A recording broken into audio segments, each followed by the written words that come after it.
Bienvenue dans Pourquoi j'ai raison et vous avez tort. Aujourd'hui, un retour sur une des sagas les plus malchanceuses de l'histoire du cinéma, Superman.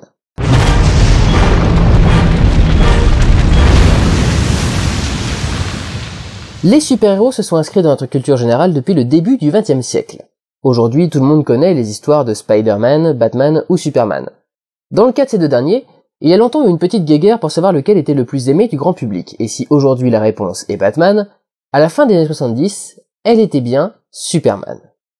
C'est assez intéressant d'ailleurs de constater que les deux super-héros, avec leurs visions très différentes, représentent bien l'état d'esprit du monde. À la sortie de la Seconde Guerre mondiale, notre besoin d'optimiste louait tout particulièrement l'état d'esprit bon enfant de l'homme d'acier, ce qui a continué pendant toute la guerre froide. Le besoin de croire en une paix nous rendait plus positifs.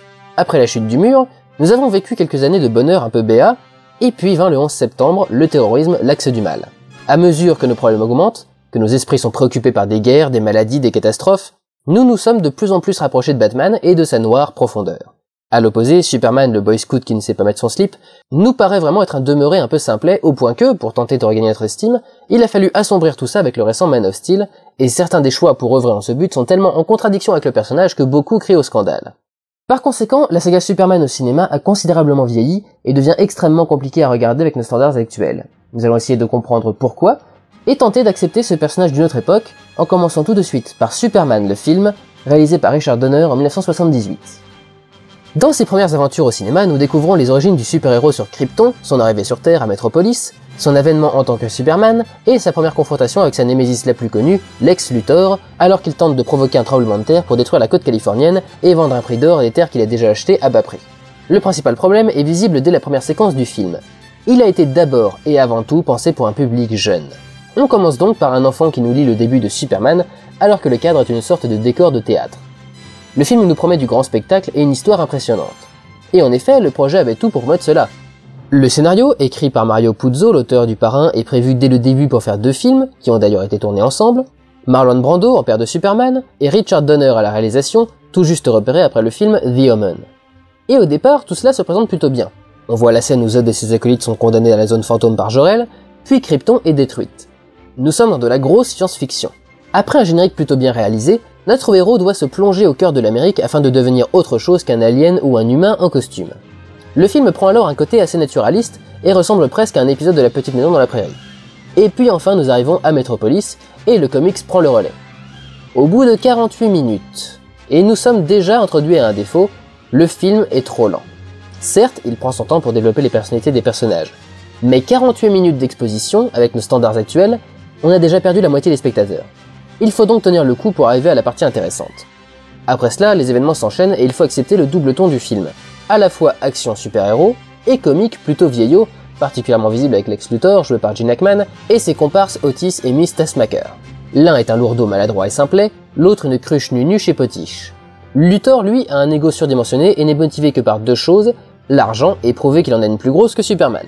D'ailleurs, venons-en à Superman, puisqu'après 48 minutes de film, nous découvrons enfin notre acteur principal, le mythique Christopher Reeve.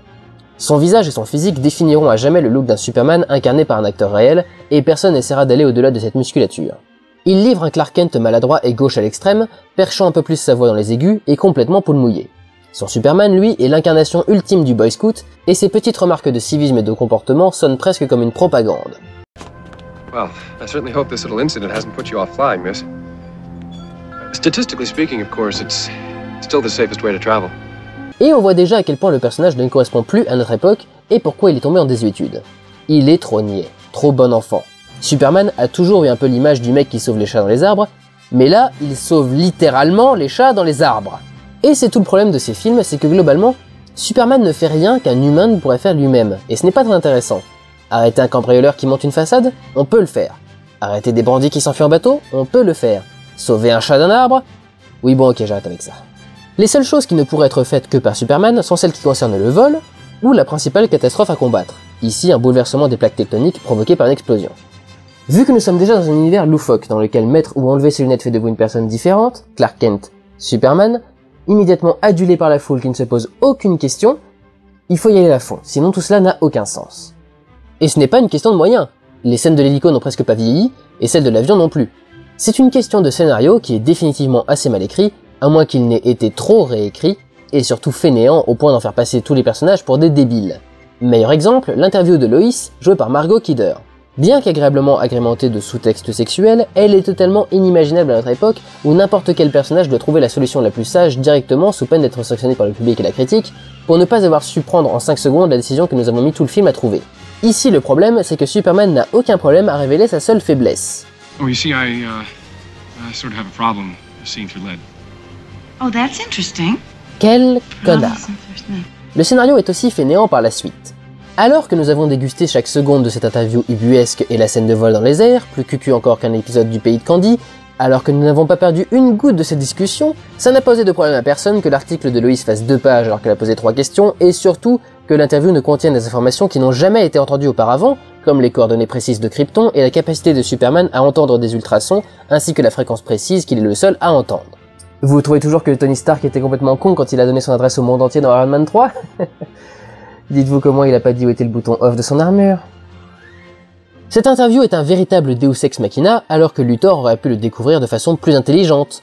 Par exemple, en étant surpris par Superman au cours d'un vol dans un musée de météorites, dont l'une aurait été la kryptonite.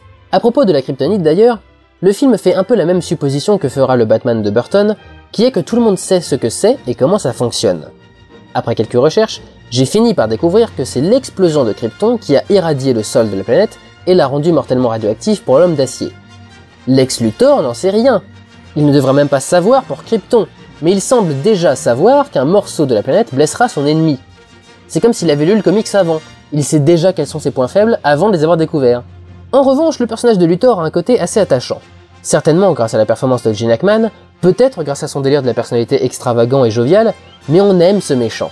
La fin du film est complètement foireuse d'un point de vue général, puisque Superman va devoir remonter le temps en faisant tourner la Terre en sens inverse. Le voyage dans le temps, vous le faites mal. C'est censé être l'aboutissement de son arc. Après avoir perdu son père malgré ses pouvoirs, il arrive à ne pas perdre des êtres chers grâce à eux en se dépassant. Mais tout ça n'est quand même pas très foufou. Heureusement, dans le contexte de ce film, ça passe. Un petit problème au passage, la décision de donner au cristal qui va créer sa forteresse de solitude une couleur verte. Puisque le film part du principe qu'on sait déjà tout, il devrait savoir que les pierres vertes, c'est la kryptonite, pour tout le monde. Or, donner une couleur verte à un cristal bénéfique pour Kal-El est assez contradictoire et perd le spectateur. La musique est bien entendu une composition de John Williams qui excelle dans l'épique symphonique et a composé pour le film une bande-son réellement marquante et un thème qui définira le personnage jusque 30 ans plus tard. Et aussi surprenant que cela puisse paraître aujourd'hui, le film avait été extrêmement bien reçu à l'époque, aussi bien par les critiques que par le public. Il avait malheureusement coûté extrêmement cher, et le fait de tourner 2 films en même temps ralentissait la production des 2. Comme souvent dans ce genre de cas, c'est malheureusement le réalisateur Richard Donner qui a giclé du processus créatif. C'est ainsi que sort en 1981 Superman 2, réalisé par Richard Lester. Enfin presque. Dans ce deuxième film, Superman doit décider s'il souhaite vouer sa vie à la défense des humains ou essayer d'avoir une chance de connaître le bonheur avec Lois Lane. Cette décision sera malheureusement mise à mal par l'arrivée du trio de criminels que son père Jor-El avait condamné au début du premier film et qui vont semer la destruction. Enfin, j'y reviendrai. Non content de venir foutre en l'air le travail de Donner, les lois américaines demandaient qu'un réalisateur ait dirigé 51% du film au moins pour être crédité. Richard Donner ayant déjà tourné 75% du deuxième film, les producteurs n'ont pas hésité à foutre en l'air encore plus d'argent en retournant des scènes déjà achevées pour obtenir le statut officiel pour Richard Lester. Mais c'est pas grave, car en remplaçant Donner, les producteurs, les Salkind, ont pu corriger le tir et ajouter ce qui manquait vraiment au premier pour en faire un excellent film, de l'humour. En effet, persuadés que ça améliorerait leur script grandiose écrit sur 2 films, ils ont décidé, producteurs et réalisateurs, de rendre ridicule leur menace principale, Zod, joué par Terrence Stamp et ses acolytes Ursa et Nun. Ce sont les ennemis introduits dès l'ouverture du premier film qui reviennent ici, libérés de la zone fantôme par l'explosion d'une bombe, seule chose qui peut briser leur portail dimensionnel et qui se produit par le plus grand des hasards alors qu'ils sont proches de la Terre. Ils vont alors réaliser qu'ils ont des super pouvoirs et décident de... Putain! Ça fait quasiment 1 an que je fais le cinéma de Durandal et je vais enfin pouvoir utiliser ce... J'ai enfin un méchant assez mal écrit pour... Excusez-moi. Ce clip doit être utilisé par n'importe quel critique internet depuis le Nostalgia Critique, c'est... Bon. Donc, ils vont alors réaliser qu'ils ont des super pouvoirs et décider de les utiliser pour dominer le monde. Of course! Le trio, prévu pour être la menace ultime, devient hélas avec cette réorientation la source de rire et de gags extrêmement malvenus. Lorsque Luthor fait rire, c'est contre son gré, à cause des autres ou parce qu'il le veut. Ici, nous avons droit à Non, la brute épaisse qui n'arrive même pas à utiliser ses pouvoirs, et presque chaque séquence se termine par Zod poussant un soupir de désespoir. Vous remarquerez un léger décalage entre le début du premier film, You will bow down before me! Both you, and then one day, your ass! et ça.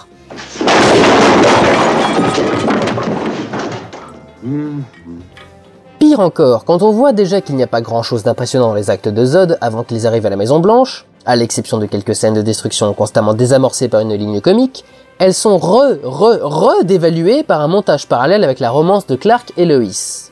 En effet, ce deuxième film est bien celui où nos deux journalistes font tomber les masques et vivent leur romance, et autant dire que si on avait volontairement voulu la rater, on n'aurait pas pu faire mieux. Non content d'être pour la première fois totalement hermétique au bruit du monde qui l'entoure, puisque le chaos que sème Zod n'arrive même pas à le détourner de sa quiche au lardon, ce montage parallèle dure 1 heure.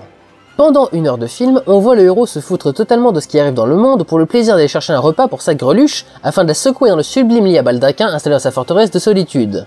Forteresse de temps de solitude qu'elle est équipée d'une cuisine, de suffisamment de vaisselle pour 2 et donc d'un lit de place. Dans le genre retirer toute crédibilité au personnage, même dans le cas de Superman, je crois qu'on a du haut niveau. Tout le film se déroule sur à peine 2 jours, et alors que Superman a toujours réagi directement à tout problème, ici, quand Zod attaque des shérifs, il visite la forteresse de solitude. Quand Zod attaque une ville, il se demande ce qu'ils vont manger.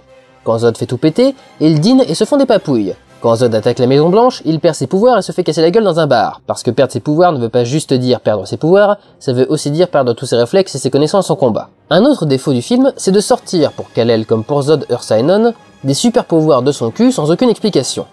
Télékinésie, téléportation, rayons qui sortent des mains, et l'apothéose, le baiser GHB. Le baiser GHB, c'est le baiser qui change Lois et Clark en fin de film et où Superman glisse sa langue si vite et profond dans le nez de Lois qu'il arrive à titiller son centre de la mémoire et lui faire oublier les 2 jours qui viennent de passer. Comme ça. Aucun de ces pouvoirs n'avait été utilisé par Superman avant les films, mais ont parfois été intégrés aux comics après, mais surtout, chacun d'eux arrive comme ça, comme un cheveu sur la soupe, sans introduction, sans être mentionné par un autre personnage. Au passage, vous savez cette histoire selon laquelle Superman ne peut pas tuer? On s'en branle.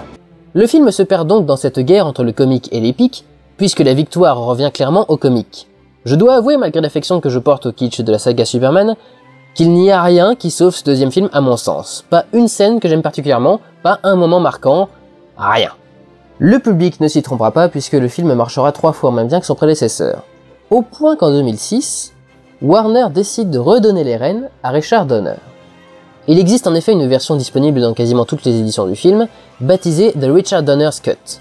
Dans cette version, Donner a remonté le film uniquement avec ses scènes originales, les 75% du film qu'il avait tourné avant d'être viré, et complété avec les scènes tournées par Richard Lester, desquelles ont été retirées toutes les allusions comiques.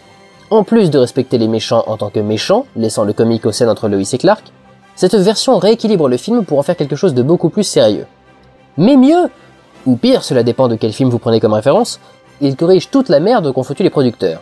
Pour ne pas avoir à payer de droits à Marlon Brando, ils ont retourné la plupart de ses dialogues avec l'actrice Shoshana York, la mère de Kal-El. Mais alors que le film de Lester fait traîner en longueur toutes les scènes pour un humour raté et pour être légalement reconnu comme réalisateur, il a complètement speedé cette séquence qui était pourtant le pivot central de toute l'histoire que Superman 2 voulait raconter.